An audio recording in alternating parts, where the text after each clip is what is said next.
Təbibin eks rəhbəri ilə bağlı sensasiyon iddia yayılıb. Amerikada yaşayan jurnalistə gizli məlumatları o ötürürmüş.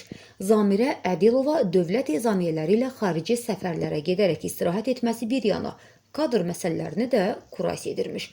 Bir xəbər medianın məlumatına görə bu barədə referans media portalı xəbər paylaşıb.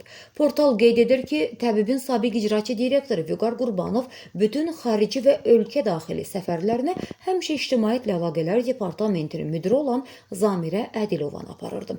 Halbuki elə görüşlər olurdu ki, orada tibb mütəxəssislərinin iştirakı vacib sayılırdı. Amma Vüqar doktor nədənsə Zamirə xanımın yanında olması ilə qane olurdu.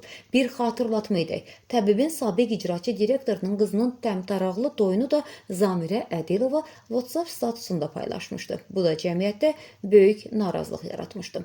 Araşdırmalara əsasən Zamirə Ədilova dövlət ezamiyyələri ilə xarici səfərlərə gedərək istirahət etməsi bir yana, kadr məsələlərini də kurasiya edirmiş. Onun gətirdiyi namizədləri kadr məsələlərində mötəbər şəxslər, yəni təbibin sabiq icraçı direktoru Vüqar Qurbanov və onun mavini Araz Nəsirov qeyd-şərtsiz işə qəbul edilmişlər. Sual yaranır. Zamirə Ədilovanın bərbad günə qoymuş səhiyyəmizin inkişafında hansı xüsusi əməyi olub ki, bu qadına belə şərait yaradılıb? Bu yaxında Vüqar Qurbanovun Amerikada yaşayan bir jurnalistə Azərbaycan səhiyyəsinin problemləri, həkimlərimiz haqqında məlumat ötürməsi barədə xəbərlər də yayıldı. Deyilənə görə həmin informasiyaları da okeanın o tayına Zamirə xanım göndərilmiş.